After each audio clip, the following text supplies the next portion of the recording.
ದಾವಣಗೆರೆ ದಕ್ಷಿಣ ಮತ್ತು ಬಾಗಲಕೋಟೆ ಕ್ಷೇತ್ರಗಳಿಗೆ ಏಪ್ರಿಲ್ ಅಥವಾ ಮೇ ತಿಂಗಳಲ್ಲಿ ಉಪಚುನಾವಣೆ ನಡೆಯುವಂತ ಸಾಧ್ಯತೆ ಇದೆ.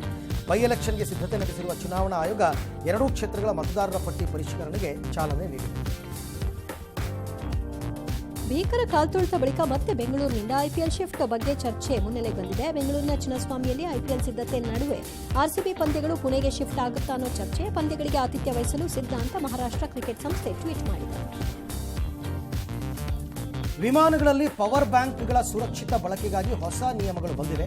ವಿಮಾನದ ಸೀಟುಗಳ ಬಳಿ ಚಾರ್ಜ್ ಮಾಡೋದನ್ನು ನಿಷೇಧ ಮಾಡಿದ್ದಾರೆ.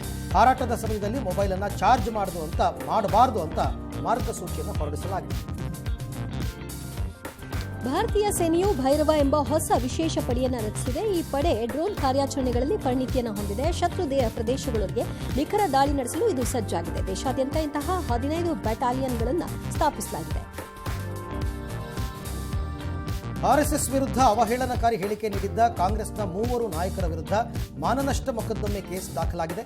ಕೇಸ್ ಸಂಬಂಧ ಪ್ರಿಯಾಂಕ್ ಖರ್ಗೆ, ದಿನೇಶ್ ಗುಂಡೂರಾವ್, ನಲಪಾಡ್ಗೆ ನೋಟಿಸ್ ನೀಡಲಾಗಿದೆ. ಕೋರಮಂಗಲದಲ್ಲಿ 5.5 ಕೋಟಿ ಮೌಲ್ಯದ ಬೆಂಟ್ಲಿ ಕಾರನ್ನ ಆರ್ಟಿಒ ಅಧಿಕಾರಿಗಳು ಸೀಸ್ ಮಾಡಿದ್ದಾರೆ. 5.5 ಕೋಟಿ ಮೌಲ್ಯದ ಕಾರನ್ನ ರಿಜಿಸ್ಟ್ರೇಷನ್ ವೇಳೆ 2,43,50,000 ಅಂತ ತೋರಿಸಿ ನೋಂದಣಿ ಮಾಡಿಸಿದ್ದಾರೆ. ಸುಮಾರು 70 ಲಕ್ಷ ತೆರಿಗೆ ವಂಚನೆ ಮಾಡಿರುವ ಆರೋಪ. ಕಾರು ಸೀಸ್ ವೇಳೆ ಮಾಲೀಕ ಗಲಾಟೆ ಕೂಡ ಮಾಡಿದ್ದಾರೆ. ನವನಗರ ಬಳಿಯ ಫ್ಲೈಓವರ್ ಮೇಲೆ ಕಾರು ಮತ್ತು ಬಸ್ ಮಧ್ಯೆ ಭೀಕರ ಅಪಘಾತ ಸಂಭವಿಸಿದೆ. ಧಾರವಾಡ ಕಡೆಯಿಂದ ಹುಬ್ಬಳ್ಳಿ ಕಡೆಗೆ ಹೊರಟಿದ್ದ ಕಾರು ಎದುರು ಬರ್ತಾ ಇದ್ದ ಚಿಗರಿ ಬಸ್ಗೆ ಗುದ್ದಿದೆ.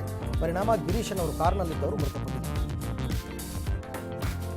ಕುಡಿದು ವಾಹನ ಚಲಾಯಿಸಿ ಟ್ರಾಫಿಕ್ ಪೊಲೀಸರಿಗೆ ಸಿಕ್ಕಿಬಿದ್ದ ಆಟೋ ಚಾಲಕನೋರ್ವ ಸತ್ತ ಹಾವನ್ನು ತೋರಿಸಿ ಪೊಲೀಸರಿಗೆ ಬೆದರಿಸಿರುವಂತಹ ಘಟನೆ ಹೈದರಾಬಾದ್ನ ಚಂದ್ರಾಯಣಗುಟ್ಟ ಸಂಚಾರಿ ಪೊಲೀಸ್ ಠಾಣೆ ವ್ಯಾಪ್ತಿಯಲ್ಲಿ ನಡೆದಿದೆ. ಆಟೋವನ್ನು ವಶಕ್ಕೆ ಪಡೆದು ಪೊಲೀಸರು ರಿಕ್ಷಾದಲ್ಲಿರುವ ಲಗೇಜ್ ಕೆಳಗಿಳಿಸುವಂತೆ ಹೇಳಿದ್ದಾರೆ. ಈ ಸಂದರ್ಭದಲ್ಲಿ ಸತ್ತ ಹಾವನ್ನು ತೋರಿಸಿ ಎದುರಿಸೋದಕ್ಕೆ ಪ್ರಯತ್ನಿಸಿದ್ದಾರೆ. ಇವತ್ತು ಕರ್ನಾಟಕ ಚಿತ್ರಕಲಾ ಪರಿಷತ್ನಲ್ಲಿ 23ನೇ ಚಿತ್ರಸಂತೆ ನಡೆದಿದ್ದು, ಚಿತ್ರ ಬಿಡಿಸಿ ಸಹಿ ಹಾಕುವ ಮೂಲಕ ಸಿಎಂ ಸಿದ್ದರಾಮಯ್ಯ ಚಿತ್ರಸಂತೆಗೆ ಚಾಲನೆ ನೀಡಿದರು. ಈ ಬಾರಿ 1,500ಕ್ಕೂ ಹೆಚ್ಚು ಕಲಾವಿದರು ಭಾಗವಹಿಸಿದ್ದಾರೆ.